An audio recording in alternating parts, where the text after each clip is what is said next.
Guys, in preparation for our 2021 referee camp, I've been asked to film a little pre-hype video for you guys on a session. So this session is leadership skills and what it means to step up. So when I saw that I'd been asked to film a little pre-hype video about this, I decided that I would do some more research and start watching some YouTube videos of all different great leaders around the world. And the major thing that I took away from doing this research, I was watching videos from people from like Elon Musk, Steve Harvey even, who's a great motivational speaker, and also on-court basketball leaders like LeBron James and Kobe Bryant. What I found was they all expressed the same key concept for where leadership begins. And they express that leadership begins with you, which is something that we can totally reminisce with when we're refereeing. We know that to be a good referee and a good leader, it starts with you and it starts with setting that example. It's the little things like showing up to every single session 10 minutes early, making the position on every single play. Just little things like that to show our leadership and our discipline. So now I'm going to show you a short snippet from a YouTube video that I found that really just summarizes self-discipline and also self-leadership. Love your wife. Yes. Prove it. Like, what's the metric? Give me the number that helps me know, right? Because when you met her, you didn't love her. Now you love her, right? Tell me the day the love happened. It's an impossible question. But it's not that it doesn't exist, it's that it's much easier to prove over time, right? Leadership is the same thing. It's about transition. So if you were to go to the gym, it's like exercise, right? If you go to the gym and you work out and you come back and you look in the mirror, you will see nothing. And if you go to the gym the next day and you come back and you look in the mirror, you will see nothing, right? So clearly there's no results, can't be measured, it must not be effective. So we quit, right? Or if you fundamentally believe that this is the right course of action and you stick with it, like in a relationship, I bought her flowers and I wished her happy birthday, and she doesn't love me. Clearly I'll give up. That's not what happens. If you believe there's something there, you commit yourself to an act of service. You commit yourself to the regime, the exercise.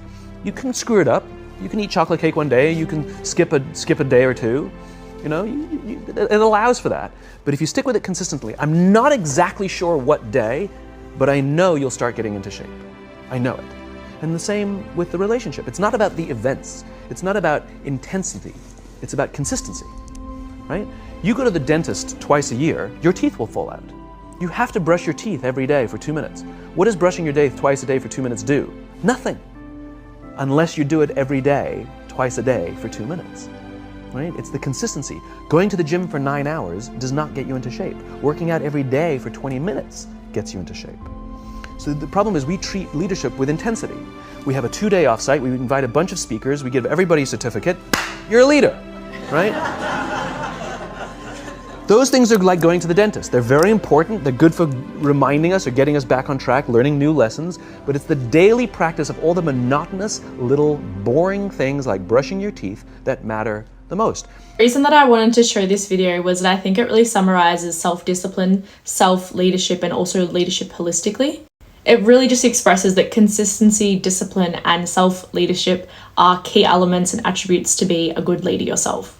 And the way that this loops back into our refereeing is that we're being disciplined on our games and we're showing those attributes of a great leader, which is discipline and consistency, that they can trust us, and we're building trust with not only our fellow referees, but also with our players as well.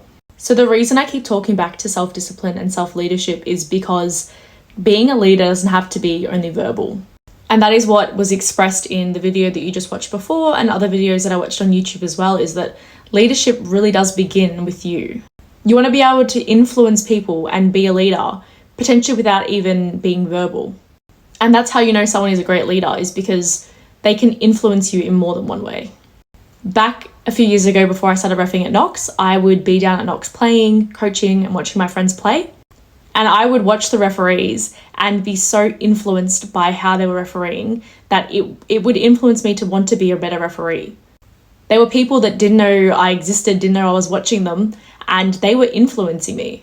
Their leadership skills were coming through non-verbally, purely because I was a bystander watching them. And I think that is an amazing quality to have. And they did that by their consistency on court, their court presence, and also their court behaviour.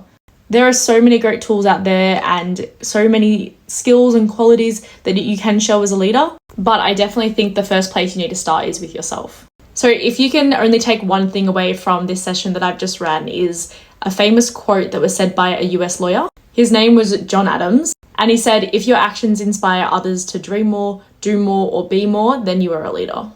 Which is so incredibly true and something that you should really take on board and think about when every single time you step out onto that court. To conclude this session, I just want to say thank you everyone for taking the time to watch this. I would also ask everyone, if you can, please comment down below other qualities you think are key elements to being a successful and a great leader. I can't wait to see everyone at the referee camp on the 30th. See you all then.